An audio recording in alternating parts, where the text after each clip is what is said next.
नमस्कार प्यारे दोस्तों। आज एक नया ज्वलंत मुद्दा जो इन दिनों में बड़ा चर्चा रहा है, अग्निपथ अग्निवीर ये तो आज हम आपको इसके बारे में पूरा डिटेल बताते हैं। डिटेल के बाद हम पूरी चर्चा करेंगे, इसके फायदे क्या है, इसके नुकसान के नुकसान फायदे, एक एक चीज की हम चर्चा करेंगे। ध्यान रहे, नीचे कोई इस प्रकार का कमेंट नहीं करेगा कि ये तो भक्त है, ये तो चमचा है, क्योंकि ये वीडियो देखने से पहले मैंने इसके नुकसान क्या, इसके लिए मैंने रवीश कुमार का वीडियो देखा और इसके फायदे क्या, इसके लिए मैंने सुधीर चौधरी का वीडियो देखा था। पूर्णतः इस पर सर्च करके मेरे अपना विवेक के आधार पे बताऊंगा और फिर आपका भी अपना विचार है, आप अपने विचार नीचे रखेंगे और बताएंगे कि इसके फायदे नुकसान जो भी। सबसे पहले तो हम बात करते हैं कि यह है क्या। इसके अंदर अग्निपथ नाम से भर्ती की जाएगी और जो भर्ती सैनिक होगा उसे अग्निवीर नाम दे दिया जाएगा। पहली बात है कि भर्ती किस प्रकार, भर्ती तीनों सेना होंगी, हमारी तीन मुख्य सेनाएं हैं, तीनों सेना के अंदर हमारी भर्ती होगी, आर्मी, नेवी और एयरफोर्स। बात यह है कि योग्यता क्या रखी गई, वही योग्यता है जो पहले थी, 10वीं पास योग्यता रखी गई है। और ध्यान रहे 10वीं पास के बाद में अगर आप नौकरी आप अगर सिलेक्ट हो जाते हो तो आपको 12वीं का सर्टिफिकेट दे दिया जाएगा, आगे की पढ़ाई भी आप जारी रख सकते हो। ठीक है। इसके अलावा फिर आयु है इसकी 17.5 से 21 साल, यानी 17.5 से 21 साल तक आपकी आयु रहेगी, यानी ज्वाइनिंग की जो 17.5 से 21 के बीच 17.5 भर्ती हो। ठीक है। अब बात आई कि वेतन क्या है, वेतन 30,000 से शुरू होकर लास्ट 40,000 तक आपका वेतन चला जाएगा। ठीक है गुरुजी।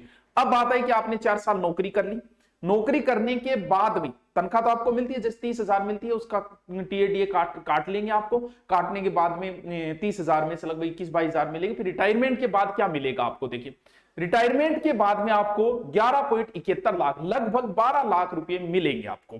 रिटायरमेंट कब, रिटायरमेंट क्या है, जैसे मान लो कि अग्निपथ के तहत 100 लोगों को भर्ती किया गया, 100 में से जिनका वो अपने हिसाब से आगे रखेंगे कि किस हिसाब से वो रखेंगे, पेपर के आधार पे कि फिजिकल के आधार पे, 100 में से 25% को तो वो आगे के लिए रख लेंगे और बाकी 75% यानी 75 बंदों को वापस भेज, जैसे 10,000 की भर्ती आई तो 10,000 में से जो 2,500 है तो वो रख लेंगे, बाकी बचे जो 25% होते हैं, यानी सीधी बात 100 में से 25 वो आगे के लिए रखेंगे और बाकी को घर भेज देंगे, यानी वो 4 साल बाद क्या हो गया, रिटायरमेंट हो गया। अब बात यह आती है कि अब हम इसके देखेंगे कि फायदा क्या है, नुकसान क्या है। आपको बताया कि 4 साल के लिए एक व्यक्ति को भर्ती किया जाएगा, 4 साल में उसको तनख्वाह मिलेगी 30,000 से लेकर लास्ट साल तक 40,000 चली जाएगी। रिटायरमेंट के बाद में उसको 11-12 यानी 11.7 यानी 12 लाख रुपए लगभग उसको देके घर भेज दिया जाएगा। रखा किसको जाएगा, बीच में सर कोई अनहोनी, जैसे मान लो बीच में सारी फैसिलिटी मिलेगी, बीच में अगर किसी वजह से वो शहीद हो गया तो उसे 1 करोड़ रुपए तक, किसी वजह से अगर और हुई गड़बड़ तो उसमें 44 लाख रुपए, वो चीजें भी एक सेना को वीरता के पुरस्कार वगैरह वो सारी चीजें भी 4 साल के अंदर आपको मिलेगी। अब फिर 4 साल बाद भर्ती होने के बाद में बता दिया आपको 4 साल बाद भेज दिया जाएगा 25%। अब बात हम ये करते हैं कि इसके फायदे क्या है, नुकसान के। सबसे पहले हम बात करेंगे किसका, इस चीज के फायदों की जिक्र करेंगे। सरकार क्यों लेके आई, फायदा सरकार के क्या क्या फायदे। सरकार का बजट के ऊपर बहुत पैसा खर्च हो रहा था, कुल बजट का 28% तो सरकार का तनख्वाह में जा रहा था, 26% सरकार का लगभग पेंशन के अंदर जा रहा था, जितना बजट है। अब भी 32 लाख भूतपूर्व सैनिकों को सरकार पेंशन दे रही है, यानी सरकार इस पैसे को बचाना, यानी जितना रक्षा बजट है उसका आधा बजट जो है वो सरकार का पेंशन और सैलरी में चला जाता है। ये तो सरकार के फायदे की बात है। ठीक है। दूसरी बात है, हम फायदों की चर्चा करें, नुकसान की बात में करेंगे। औसत उम्र, भारतीय सेना में औसत उम्र है 32 वर्ष, एक भारतीय फौजी की औसत उम्र 32 वर्ष, भारतीय फौजी मतलब सारा एवरेज लेंगे ऊपर 32 वर्ष है। ब्रिटेन में 30 वर्ष है, अमेरिका में 27 वर्ष है, यानी अपने वाली को थोड़ी ज्यादा है। इस योजना के बाद में भारतीय फौजियों की औसत उम्र हो जाएगी 26 वर्ष, यानी एक प्रकार से युवाओं की संख्या जो है वो और बढ़ जाएगी। माना कि 32 भी युवा होता है, लेकिन और उम्र वो जो है युवाओं की बढ़ जाएगी, यानी सेना के अंदर युवाओं की संख्या क्या होगी, बढ़ जाएगी। एक तो लाभ ये, यानी सेना में युवा ज्यादा होंगे, ये पहला फायदा। रक्षा बजट में जो खर्च हो रहा है, जो पेंशन और उस पे हो रहा है, वो अन्य चीजों में कर दिया जाएगा, आधुनिक हथियार वगैरह उनमें, ये भी फायदा हुआ है, सरकार के फायदा होगा इससे। अब बात यह है कि जो 4 साल फौज में रह के आएगा, 75% जो बाहर होंगे, पहले उनका समाज में फायदा, उनका नुकसान, नुकसान बाद में, सिर्फ फायदे की चर्चा हो रही है। वो जब आएंगे समाज के अंदर तो वो सेना में रह के आए हैं, अनुशासित रह के आए हैं, और हर गली मोहल्ले में एक फौजी मिलेगा अनुशासित फौजी, तो समाज को एक अनुशासित फौजी मिलने की वजह से समाज का अच्छा फायदा होगा इस चीज के अंदर। ये इस चीज को अगर हम ये देख लें कि ये नौकरी नहीं सेवा है, उस हिसाब से तो इसके फायदे हैं। फिर बात है कि बीमा भी होगी, 1 करोड़ की बीमा भी होगी इसके अंदर, साल में 2 भर्तियां आएगी, इसके अंदर भर्तियां ज्यादा आएगी। जैसे अभी सरकार ने इसके तहत 46,000 भर्ती और अगली साल से 50,000 भर्तियां, यानी भर्तियां भी ज्यादा आने की इसके क्या रहते हैं, चांसेस रहते हैं। अब आपको रिटायरमेंट के बाद में यहां भेजा गया, भेजने के बाद आपको क्या फैसिलिटी देंगे? वो पहली फैसिलिटी, आपको पैसे तो दे ही रहे हैं, 11-12 लाख जो आपके काटे हैं वो आपको दिए जा रहे हैं। आपको बैंक वगैरह से लोन की सुविधा दी जाएगी, वो अगर आपके पास होगा 4 साल, आपको उसमें थोड़ी सी फैसिलिटी मिल जाएगी इसके अंदर। इस भर्ती के बाद में ऑल इंडिया मेरिट निकलेगी। जैसे हमारे अंग्रेजों के जमाने से चीज चलती आ रही है, जो आपने रेजिमेंट सुनी होगी, Jat regiment, Rajput regiment, Gorkha regiment, इस प्रकार से वो चीज बंद हो रही है धीरे धीरे। यानी कोई भी व्यक्ति किसी रेजिमेंट में जा सकता है, रेजिमेंट वाला जो है वो धीरे धीरे इसके अंदर क्या हो जाएगा, ये एक नई चीज की है सेना के अंदर। यानी ऑल इंडिया मेरिट बेस्ड नहीं, पहले क्षेत्र और जाति के आधार पर सेना के अंदर लेते थे, वो चीज अब नहीं करेंगे। क्षेत्र और जाति, कोई भी नागरिक किसी भी रेजिमेंट में क्या हो सकता है, भर्ती हो सकता है। ये तो थे दोस्तों इसके हमने फायदों की जिक्र किया। युवा ज्यादा होंगे, ठीक है, औसत उम्र भी ज्यादा होगी। अब बात हम करते हैं इसके नुकसान की। यानी एक बंदा 10वीं क्लास वाला तैयारी की, उसने तैयारी करके वो सिलेक्ट हुआ, 4 साल, चलो ठीक है, उसकी पढ़ाई तो जारी है, लेकिन वो एक अलग प्रकार की सेना में 4 साल नौकरी करेगा, कितनी, फिर उसमें से 25% सरकार ने रखे, 25 आगे के लिए रखी, 75 को भेज देगी। नुकसान जो है वो सिर्फ इसी शब्द में है कि जो 75% भेज दिए गए उनका क्या होगा। उनको यहां आने के बाद ये जरूर है कि उनको जैसे बहुत सारे, जैसे यहां राज्य और केंद्र की कोई भी नौकरी उनको वैसे ही मिलेगा, बता जैसे सेना को मिलता है ना, वो फायदे उनको भी दिया जाएगा, यानी आरक्षण दिया जाएगा, ऐसा कहा गया है।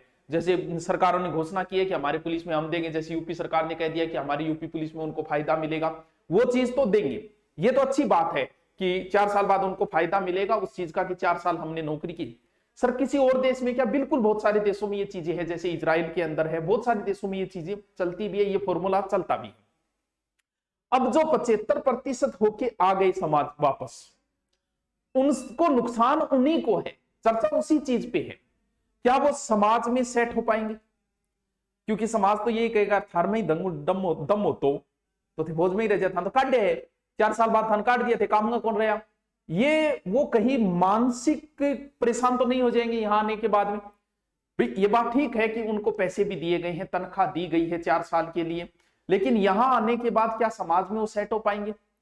जो कि आपने ब्याह और मतलब शादी, अब नौकरी लगती है आपको शादी वाला भी समस्या आ जाएगी कि भैया शादी बाद में करा, पहले 4 साल कर, वो मेन सर्टिफिकेट है वो दिखा कि विरोध 4 साल बाद काट ही दे। एक गरीब अगर बात 10वीं पास है, आर्थिक स्थिति ठीक है, अगर वो इसमें भर्ती होता है उसके फायदा ही रहता है, क्योंकि मान के चलो 30,000 तनख्वाह से 3-4 लाख साल के होते हैं, 12-13-20 लाख, 4 साल में वो 20 लाख रुपए का जुगाड़ कर लेता है। और ये गरीब के लिए बहुत ही बड़ी बात है कि 20 लाख रुपए 4 साल और साथ में पढ़ाई भी हो रही, उनके लिए तो बहुत अच्छी बात है। लेकिन जो रिटायरमेंट होके आ गई वो समाज में सेट, क्योंकि बन के बोलागा बोले ए फौज रिटायरमेंट हो रहा है, उम्र भी जा रहेगी 21 साल, बोला ना कि फौज रिटायरमेंट हो रहा हो, वो समाज में सेट हो पाएंगे क्या? वहां से 4 साल करने के बाद वो यहाँ के कोई अच्छा व्यवसाय कर पाएंगे कि नहीं कर पाएंगे? समाज में सेट हो पाएंगे कि नहीं पाएंगे? कहीं मानसिक परेशान तो वो नहीं हो जाएंगे। वही चीज यहाँ पर नुकसान। अब इस चीज का पता तो वैसे देखे तो फील्ड में आने के बाद ये जो रनिंग होगी तब पता चलेगा। अभी तो हम कह नहीं सकते कि वो किस प्रकार से समाज में सेट हो पाएंगे नहीं। और जब वो इतने लोग हो जाएंगे कि कहीं सेना की वैल्यू तो कम नहीं हो जाएगी। जैसे प्राइवेट जगहों में सेनाओं को अलग दिया जाता है कि सेना नौकरी करेगी है तो इनमें गार्ड रखा, तो एक अलग, कहीं वो डाउन तो नहीं हो जाएगी सेना की, कहीं वैल्यू तो कम नहीं हो जाएगी, क्योंकि इतने लोग आएंगे रिटायरमेंट हो के हर 4 साल बाद आएंगे। तो इस वजह से हो सकता है ये भी नुकसान हो। लेकिन फिर भी ये हमारी रक्षा का मामला है, देश की सुरक्षा का मामला है। हर व्यक्ति को इसमें पक्ष और विपक्ष रखना जरूरी है। हर चीज में पक्ष विपक्ष होते हैं, हर चीज के फायदे। अगर आप राजनीतिक रूप से इसे देखेंगे तो आपको फायदा नुकसान कुछ ना कुछ नहीं। अगर आप तटस्थ नीति से देखोगे तो कहीं ना कहीं इसमें मुझे फायदा, मैं अपने विवेक बता रहा हूं, कमेंट करके कुछ अड़चन न बोले, अपने विवेक के आधार पे देखें तो कहीं ना कहीं भी, वैसे भी आप तैयारी करते हो, 100 बच्चे तैयारी करने जाते हैं, सिलेक्ट कितने होते हैं? सिलेक्ट तो 25 ही होते ही नहीं 2500 में। यहाँ पर 100 को ज्वाइनिंग देकर 4 साल उनको पैसे भी दिए, उनकी आर्थिक स्थिति भी मजबूत हुई है, हर युवा को सेना में काम करने का एक मौका भी मिला है, उस हिसाब से फायदा। लेकिन रिटायरमेंट के बाद में हाँ ठीक है, उनको अगर आरक्षण की अच्छी व्यवस्था कर दी, बाद में वो कहीं जा सकते हैं, पैरामिलिट्री कहीं भी भर्ती हो सकते हैं, पुलिस में कहीं भी हो सकते हैं, उनको छूट मिलेगी, आरक्षण का भी प्रावधान कर रही है, तो उसमें उस हिसाब से देखें। लेकिन थोड़ी सी पढ़ाई बाधित हो जाएगी, हाँ सर्टिफिकेट दे दिया जाएगा, थोड़ी सी पढ़ाई, बाकी आपका अपना विवेक है, आप भी अपने कमेंट करके हमें बताएं, क्योंकि ये देश की सुरक्षा का मामला है, देश की सेना। क्योंकि सबसे बड़ी समस्या यहाँ 6 महीने ट्रेनिंग दी जाएगी, क्या 6 महीने की ट्रेनिंग से एक परिपूर्ण फौजी बन पाएगा, ये भी सोचने की बात है, क्योंकि देश की सुरक्षा का मामला है, देश की सुरक्षा सर्वोपरि होती है। तो हम आम नागरिक के हिसाब से भी हमें सोचना चाहिए कि इसमें फायदे हैं कि नुकसान। आप भी अपने विवेक के आधार पर कमेंट करके बताइए क्या इसमें फायदा है या नुकसान है। हाँ, सरकार को 20,000 फौजी रोज हमेशा लेने थे हर साल, अगर 20,000 ही अब ले रही है तो कोई फायदा नहीं हुआ। 20,000 की जगह हर साल अगर 1 लाख ले रही है तो ये तो अच्छी बात है, 4 साल में उनको माना कि 80,000 को बाहर कर देगी, लेकिन फिर भी अगर उससे ज्यादा 3 गुना 4 गुना अगर वो ले रही है तो हर व्यक्ति को फौज में काम करने का, देश सेवा करने का ये मौका मिलेगा। लेकिन उतने ही अब भी ले रही है तो थोड़ा सा नुकसान है। अगर 3 गुने 4, फिर इसकी थोड़ी सी 4 साल रखी गई, ये भी एक नुकसान है। अगर इसमें ज्यादा रखा जाए तो मुझे लगता है ये बहुत अच्छी बात है, लेकिन 4 साल थोड़ी सी कम है इस वजह से। बाकी आप भी समझदार हो, आप भी अपने कमेंट करके बताइए इसके फायदे नुकसान जो भी है। मैंने अपने हिसाब से विवेचन किया, अब आप अपना खुद का फैसला है कि ये सही है या गलत है। ओके दोस्तों, थैंक यू।